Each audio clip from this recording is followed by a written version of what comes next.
Hey guys, Baron here with Castles, and today we're going to do a comparison between the Colt M45A1 and the Tisas Raider, which is a copy of this handgun.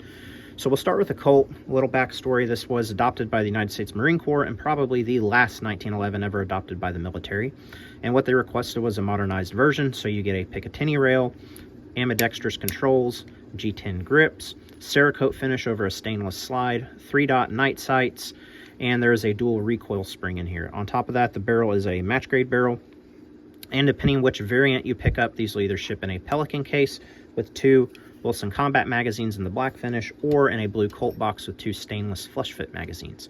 So very high quality, neat guns. We'll take a look at the markings now. The only difference between this one and the one that's actually issued to the Marine Corps is that it will say Colt USMC somewhere in here, as where this has the stars. Other than that, same gun, made on the same assembly line.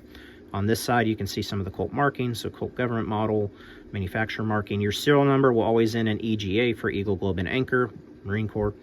And then you have your US marking here and some other markings as well. Again, you can see the G10 grips are very distinctive. They also make a Colt custom shop model that's very similar, although the finish is going to look more like this.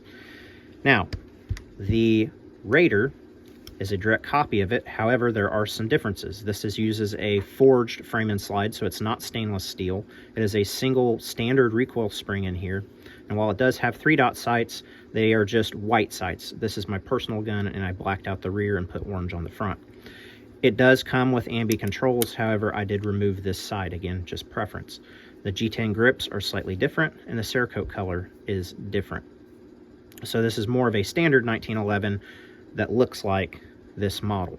As far as accuracy goes, I shoot them about the same. No real difference. In the hands of a better shooter, this might do better, but there is some history to these. So early on, the Marine Corps had issues with the stainless frames cracking. That was remedied by Colt. Early on, the Cerakote that they used would come off rather quickly. Again, that was remedied. And so this went through a lot of changes.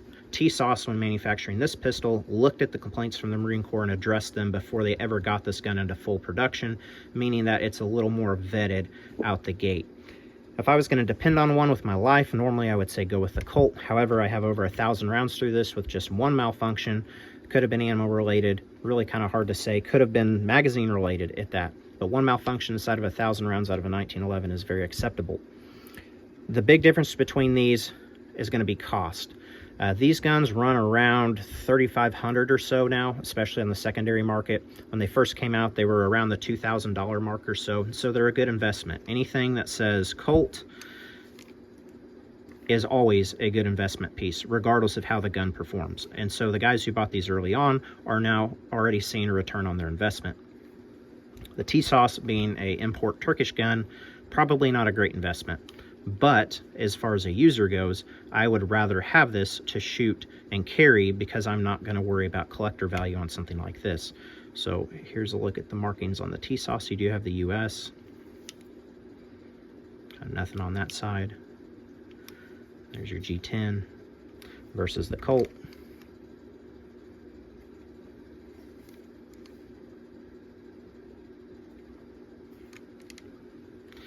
So yeah, in a nutshell, there you go. Great shooters, great investments. You can't go wrong either way.